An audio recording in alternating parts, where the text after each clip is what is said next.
ചില ആളുകളെ അങ്ങനെയാണ്. ദൈവം അവരെ പന പോലെ വളർത്തും. ചിലപ്പോൾ കടയോടെ വെട്ടിയും കളയും. അത് കലാരംഗത്താണെങ്കിലും ബിസിനസ്സിലാണെങ്കിലും പൊതുരംഗത്താണെങ്കിലും എവിടെയാണെങ്കിലും അത് തന്നെയാണ് സ്ഥിതി. കേരള രാഷ്ട്രീയത്തിൽ തീരുമാനമെടുത്താൽ അത് എന്തു വില കൊടുത്തും നടപ്പിൽ വരുത്തുന്ന ഒരു നേതാവ് നമുക്കുണ്ടായിരുന്നുവെങ്കിൽ അത് സാക്ഷാൽ ശ്രീ കെ കരുണാകരനായിരുന്നുവെന്നത് അതെല്ലാവർക്കും അറിയാവുന്നതാണ്.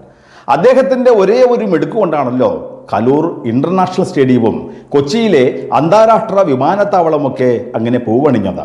അദ്ദേഹം കേരളത്തിനായി തീരുമാനമെടുത്ത് നടപ്പിലാക്കിയ എത്രയെത്ര വ്യവസായ സ്ഥാപനങ്ങൾ അതെല്ലാം എന്നും വിസ്മരിക്കപ്പെടുന്നതുമാണ്.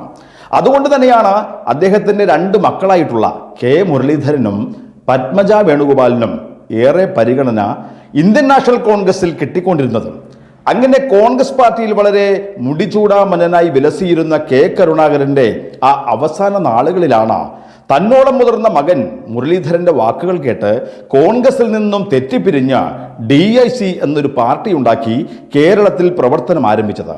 ആ പാർട്ടി ഇവിടെ ക്ലച്ച് പിടിച്ചില്ല എന്ന് മാത്രമല്ല, കേരള രാഷ്ട്രീയത്തിലെ അതികായകനായിരുന്ന കെ കരുണാകരന് തൻ്റെ ജീവിതത്തിൽ സംഭവിച്ചൊരു വലിയ തെറ്റായിരുന്നു അതെന്ന തിരിച്ചറിവിലാണ് കരുണാകരൻ്റെ ആ വാർദ്ധക്യ കാലഘട്ടത്തിൽ എടുത്ത നല്ല തീരുമാനമായിരുന്നു തൻ്റെ മാതൃസംഘടനയിലേക്ക് തിരിച്ചു പോകുക എന്നുള്ളത്.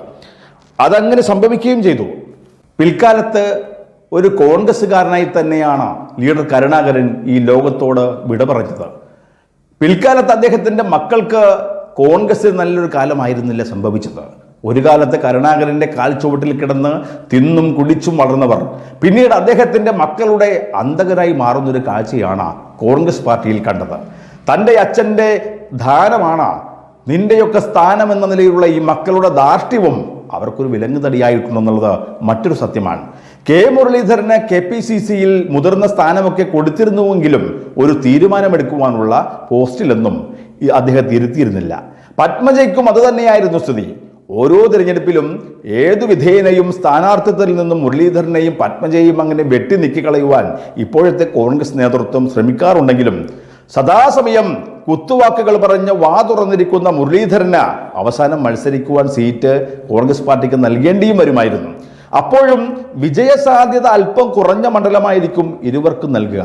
അങ്ങനെ സ്ഥിരമായി തോൽക്കുന്ന സീറ്റ് നൽകി തോൽപ്പിക്കുന്ന പത്മജയ്ക്ക് അവസാനം മത്സരിക്കുവാൻ സീറ്റ് നൽകാതെയുമായി. സഹോദരനും സഹോദരിക്കും ഒരേ സമയത്ത് സീറ്റുകൾ അങ്ങനെ നൽകാനാവില്ലെന്ന തീരുമാനവും ഇതിനിടയിൽ കോൺഗ്രസ് പാർട്ടിയിൽ വന്നു. പത്മജയ്ക്ക് മത്സരിക്കുവാനുള്ള സീറ്റ് മാത്രമല്ല, കോൺഗ്രസിൽ ഒരു നല്ല സ്ഥാനവും ലഭിക്കാതെയായി. ഇതിലൊക്കെ മനമെടുത്താണ് അവര് അവസാനം കോൺഗ്രസിൽ നിന്നും രാജിവെച്ച് BJPയിലേക്ക് ഇപ്പോൾ പോയിട്ടുള്ളത്. എന്നാൽ മുരളീധരനാവട്ടെ തിരുവനന്തപുരത്ത് BJPയുടെ ശക്തി കേന്ദ്രമായിട്ടുള്ള കഴക്കൂട്ടത്ത് ശക്തമായിട്ടുള്ളൊരു മത്സരം നടത്തിയത് കൊണ്ടാണ് അവിടെ നിന്നും നേരത്തെ വിജയിച്ച് MLA ആയത്. ഇപ്പോൾ കഴിഞ്ഞ ലോക്സഭാ തിരഞ്ഞെടുപ്പിൽ ഈ മണ്ഡലത്തിൽ BJPയാണ് അവിടെ ഒന്നാം സ്ഥാനത്ത് ഇപ്പോൾ എത്തിയിട്ടുള്ളത്. കഴിഞ്ഞ പ്രാവശ്യം CPMന്റെ ശക്തി കേന്ദ്രവും വിജയസാധ്യത ഉള്ള CPM ഉറപ്പിച്ചിരുന്ന വടകരയിലാണ് കെ മുരളീധരന് MP ആയി മത്സരിക്കുവാൻ കോൺഗ്രസ് അങ്ങനെ അവിടെ അവസരം നൽകിയത്. മുരളീധരൻ വേണമെങ്കിൽ പരാജയപ്പെട്ടോട്ടെ എന്നൊരു തോന്നലും ഈ നേതൃത്വത്തിനുണ്ടായിരുന്നു. എന്നാൽ തൻ്റെ അച്ഛൻ തെളിച്ചു തന്ന ആ രാഷ്ട്രീയ തന്ത്രവും അവിടെ BJPയെ വിലക്ക് വാങ്ങിയും വടകരയിൽ നിന്നും മുരളീധരൻ വിജയിച്ചു കയറുകയായിരുന്നു. ഇപ്പോൾ ഒടുവിൽ ഈ തവണത്തെ പാർലമെന്റ് തിരഞ്ഞെടുപ്പിൽ എല്ലാവരും BJPക്ക് വേണ്ടി എഴുതിത്തള്ളിയതും കഴിഞ്ഞ 5 വർഷവും സുരേഷ് ഗോപി താമസിച്ച് പ്രവർത്തിച്ച് ഉഴുതുമറിച്ചിട്ട് തൃശ്ശൂരിലാണ് കെ മുരളീധരന് മത്സരിക്കുവാൻ നറുക്കു വീണത്. മുരളീധരൻ തൻ്റെ സിറ്റിംഗ് മണ്ഡലമായിട്ടുള്ള വടകരയിൽ നിന്നും തന്നെ ഒഴിവാക്കിയാണ് തൃശ്ശൂരിലേക്ക് കൊണ്ടുവന്നത്. താൻ വടകരയിൽ തന്നെ മത്സരിച്ചു കൊള്ളാമെന്ന് പലകുറി KPCC നേതൃത്വത്തോട് അങ്ങനെ കാല് പിടിച്ചു പറഞ്ഞിട്ടും കോൺഗ്രസ് നേതൃത്വം അത് ചെവികൊള്ളാതെ വടകരയിൽ സതീശന്റെ അരുമ ശിഷ്യനായിട്ടുള്ള ഷാഫി പറമ്പലിനെ കൊണ്ടുവന്ന സ്ഥാനാർത്ഥിയായി നിർത്തുകയായിരുന്നു. അങ്ങനെ മനസ്സില്ലാ മനസ്സോടെയാണ് മുരളീധരൻ തൃശ്ശൂരിൽ മത്സരിച്ചത്. എന്നാൽ ഷാഫി ആവട്ടെ വടകരയിൽ നിൽക്കുമ്പോൾ അദ്ദേഹം നിലവിൽ MLA കൂടിയായിരുന്നു. ആ സ്ഥാനം രാജിവെച്ചത് കൊണ്ടിട്ടാണ് ഇപ്പോൾ ഉപതെരഞ്ഞെടുപ്പ് പാലക്കാട് ഉണ്ടായിട്ടുള്ളത്. മുരളീധരന് അച്ഛൻ പകർന്നു നൽകിയ എല്ലാതരം അടവുകളും തൃശ്ശൂരിൽ പയറ്റിയെങ്കിലും തിരഞ്ഞെടുപ്പ് ഫലം വന്നപ്പോൾ തൃശ്ശൂരിൽ പരാജയപ്പെട്ടു എന്ന് മാത്രമല്ല, അദ്ദേഹം 3ാം സ്ഥാനത്തേക്ക് അവിടെ മാറുകയും ചെയ്തു. മറ്റെല്ലാ UDFന്റെ സ്ഥാനാർത്ഥികളും വിജയിച്ചപ്പോൾ മുരളീധരനും അതേപോലെ രമ്യ ഹരിദാസും മാത്രമാണ് കേരളത്തിൽ പരാജയപ്പെട്ടത്. അന്നു മുതൽ തീർത്താൽ തീരാത്ത പകയുമായി മുരളീധരൻ നടക്കുകയാണ്. തിരഞ്ഞെടുപ്പിന് ശേഷം ഏറെ നിരാശയിലായിട്ടുള്ള മുരളി താൻ രാഷ്ട്രീയം നിർത്തുകയാണെന്നും ഇനി മത്സര രംഗത്തേക്കില്ല എന്നുമൊക്കെയുള്ള ആ പിച്ചും പേയുമൊക്കെ പറയുകയുണ്ടായി. അവസാനം ഉപതെരഞ്ഞെടുപ്പ് നടന്ന പാലക്കാട് മണ്ഡലത്തിൽ മുരളി അദ്ദേഹം വിചാരിച്ചത് തന്നെ പരിഗണിക്കും എന്നൊരു പ്രതീക്ഷയുണ്ടായിരുന്നു. ഒരു തോറ്റ സ്ഥാനാർത്ഥി എന്ന നിലയിൽ രമ്യ ഹരിദാസിനെ ചേലക്കരയിൽ അവസരം നൽകിയപ്പോൾ കോൺഗ്രസ് പാർട്ടി തനിക്കും ആ പരിഗണന ഉണ്ടാകുമെന്നാണ് മുരളീധരൻ കരുതിയത്. പക്ഷേ അതുണ്ടായില്ല എന്ന് മാത്രമല്ല, തിരഞ്ഞെടുപ്പിനെ കുറിച്ചുള്ള ഒരു കൂടിയാലോചനകൾക്ക് പോലും മുരളീധരനെ ക്ഷണിച്ചില്ല എന്നതാണ് ഒരു സത്യം.